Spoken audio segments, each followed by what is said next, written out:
Bismillahirrahmanirrahim. Today we are going to discuss about the physical quantities. Physical quantities physics के अंदर एक बुनियाद का काम करती हैं। हमने जितने भी लॉज, स्ट्रक्चर या थ्योरीज पढ़नी हैं उन सब के लिए फ़िज़िकल क्वांटिटीज़ का जानना हमारे लिए बहुत ज़रूरी है। ये सारी फिज़िक्स की बुनियाद हैं। तो सबसे पहले हम बात करते हैं कि फ़िज़िकल क्वांटिटीज़ होती क्या हैं। इस कायनात में जितनी भी मेजरेबल क्वांटिटीज़ हैं जिन्हें हम मेजर कर सकते हैं उनको हम फिज़िकल क्वांटिटीज़ कहते हैं। जैसे कि कोई हमसे पूछता है कि आपकी हाइट कितनी है तो हम इजीली बता सकते हैं कि मेरी हाइट इतनी है।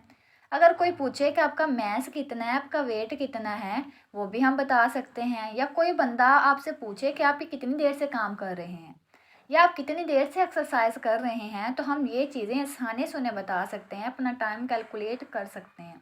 ऐसी तमाम क्वांटिटीज़ जिन्हें हम मेजर कर सकते हैं इन्हें हम फिज़िकल क्वांटिटीज़ कहते हैं। और जो क्वांटिटीज़ हम मेजर नहीं कर सकते वो हमारे पास फिज़िकल क्वांटिटीज़ नहीं होगी। जैसे कि कोई आपसे पूछ ले कि आप अपने पेरेंट्स से कितना प्यार करते हैं तो हम इसको तो नहीं ना मेजर कर सकते। तो इसी तरह से कायनात के अंदर जितनी भी मेजरेबल क्वांटिटीज़ हैं उन्हें हम फिज़िकल क्वांटिटीज़ कहते हैं। Physical quantities, Those quantities that can be measured are called physical quantities. ऐसी तमाम क्वांटिटीज़ जिन्हें हम मेजर कर सकते हैं उन्हें फिज़िकल क्वांटिटीज़ कहते हैं। इसके एग्जांपल है length, mass, time, displacement, distance, velocity, ETC. ये सारी हमारे पास क्या क्वांटिटीज़ हैं? ये हमारे पास फिज़िकल क्वांटिटीज़ हैं।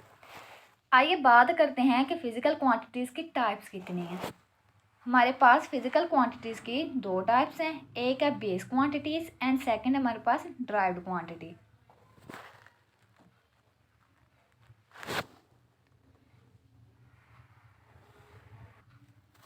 अब हम देखेंगे कि बेस क्वांटिटीज़ क्या होती हैं।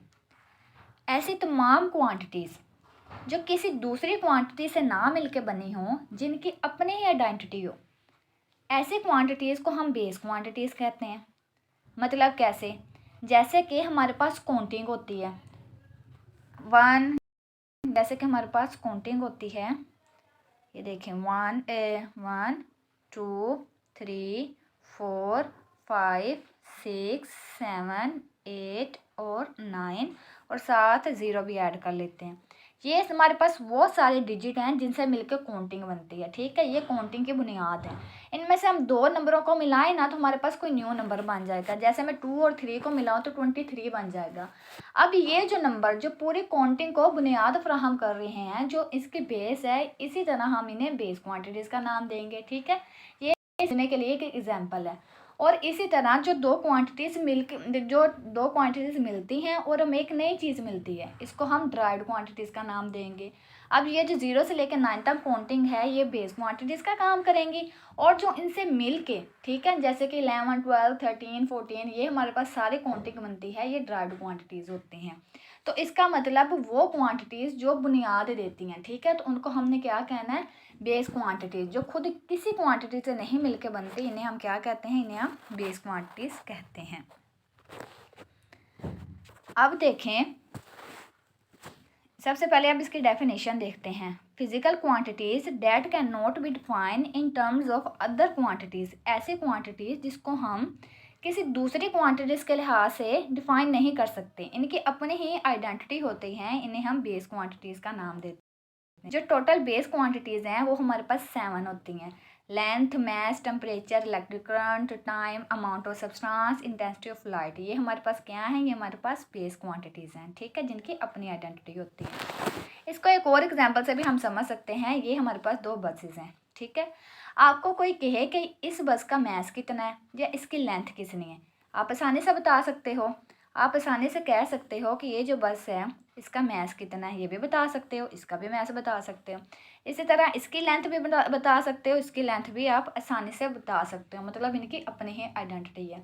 इसके अलावा कोई आपको कहता है कि इनके दरमियान डिस्टेंस कितना है तो वो भी आप आसानी से कैलकुलेट कर सकते हो कि इसका डिस्टेंस इतना है। फ़र्ज़ करें इनके दरमियान डिस्टेंस जो है वो 10 मीटर है, तो देखें ना, ये आपने ऑटोमेटिकली यहाँ से निकाल के बता दिया कि हाँ इस चीज़ की इतना है। और मैथ्स अगर लेना हो तो हम ये भी कह सकते हैं जिसका मैथ्स 200 kg या 300 kg है। ये सारी जो हैं ये जो सारी क्वांटिटीज़ हैं इनकी अपनी आइडेंटिटी होती है, इन्हें हमें किसी तरह किसी दूसरी क्वांटिटी को मिला के हासिल नहीं किया जाता, ठीक है। इनकी अपनी बुनियाद होती है, तो इन्हें हम बेस क्वांटिटीज़ का नाम देते हैं। तो आगे अब समझते हैं हमारे पास ड्राइव्ड क्वांटिटीज़ क्या होती हैं। ये हमारे पास है derived quantities. Physical quantities derived from base quantities are called derived quantities. ऐसी क्वांटिटीज़ जिनको हम बेस क्वांटिटीज़ की मदद से हासिल करते हैं इन्हें हम कहते हैं ड्राइव्ड क्वांटिटीज़, जैसे कि डेंसिटी, प्रेशर, फोर्स, स्पीड वगैरह। अब किस तरह से ड्राइव्ड करते हैं वो भी देख लेते हैं कैसे करते हैं। फ़र्ज़ करें कि ये मेरे पास एक बस है, ठीक है। कोई आपसे कहता है कि इस बस के ने ना यहाँ से लेके यहाँ तक जाना है, ठीक है। इस पॉइंट पे वो गई है, तो इस पॉइंट पे जब गई है ना तो क्या बता सकते हैं कि इसकी स्पीड कितनी होगी, ठीक है। वो कह रहे हैं कि आप क्या बता सकते हैं कि इसकी जो स्पीड है वो कितनी होगी। तो हम क्या करेंगे उसकी स्पीड निकालने के लिए, हम कहेंगे कि यहाँ से लेके पहले यहाँ तक इसका डिस्टेंस देखेंगे कि उसने डिस्टेंस कितना कवर किया, ठीक है। सेकंड चीज़ हम देखेंगे कि यहाँ से लेके इस स्टॉप वाले पॉइंट पे पहुँचने के लिए उसको टाइम कितना लगा, तो उस टाइम के साथ हम उसको डिवाइड करवा देंगे, ठीक है। तो क्या हुआ, डिस्टेंस को जब हम टाइम से डिवाइड करेंगे तो हमें उस चीज़ की स्पीड मिल जाएगी। इसका मतलब हमने 2 फंडामेंटल क्वांटिटीज़, ठीक है, हमने 2 बेस क्वांटिटीज़ को लिया और उनसे जो एक क्वांटिटी हमने हासिल की इसको हम कहते हैं ड्राइव्ड क्वांटिटीज़, ठीक है। यानी कि जो बेस क्वांटिटी से हमारे पास क्वांटिटी हासिल होती है उसको हम कहते हैं ड्राइव्ड क्वांटिटीज़। ये हमारे पास एग्जांपल थी ड्राइव्ड क्वांटिटीज़ की, ठीक है, जिसमें हमारे पास एग्जांपल आ जाती है डेंसिटी, प्रेशर, फोर्स, स्पीड वगैरह। ये हमारे पास सारी कौन सी क्वांटिटीज़ हैं, ये हमारे पास ड्राइव्ड क्वांटिटीज़ होती हैं।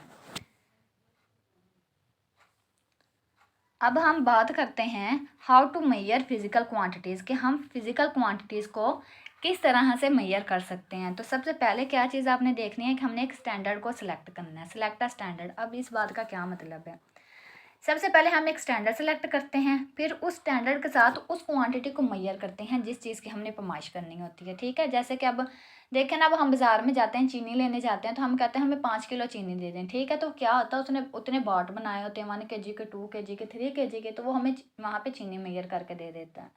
अब अगर पुराने वक्तों में देखा जाए ना, जब लोग लेन देन का आपस में काम करते थे, तो फ़र्ज़ करें कि एक बंदा है, ठीक है, उसने दूसरे बंदे को ना गंदम देनी है, तो उसने ना उसको जब गंदम दी ना तो उसने एक बाउल ले लिया और उसने 2 बाउल मेजर करके ना उस बंदे को गंदम दे दी। और उस बंदे को उसने कहा कि जब अगले साल तुम मुझे गंदम वापस करोगे ना तो तुम यही 2 बाउल मुझे वापस कर देना। इसका मतलब उन्होंने एक स्टैंडर्ड बना लिया, ठीक है, कि ये हमारा स्टैंडर्ड बन गया, इस बंदे ने भी मुझे यही मेजर करके दिया है, ठीक है, मैं भी अगले साल इसी चीज़ से मेजर करके इसको ये चीज़ वापस कर दूंगा। तो ये उन्होंने एक स्टैंडर्ड बना लिया है। इसी तरह जब हम बाज़ार में कपड़ा वगैरह लेने जाते हैं तो उन्होंने भी एक स्टैंडर्ड बनाया होता है जिससे वो हमें कपड़े की लेंथ माप के दे रहे होते हैं कि इतना कपड़ा है, ठीक है। तो इसका मतलब सबसे पहले आपने एक स्टैंडर्ड सेलेक्ट करना है।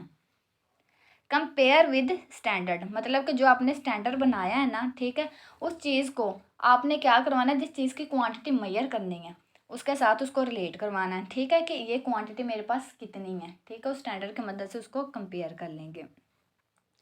नेक्स्ट है क्वालिटीज़ ऑफ स्टैंडर्ड, कि वो स्टैंडर्ड हमारे पास कैसा होना चाहिए।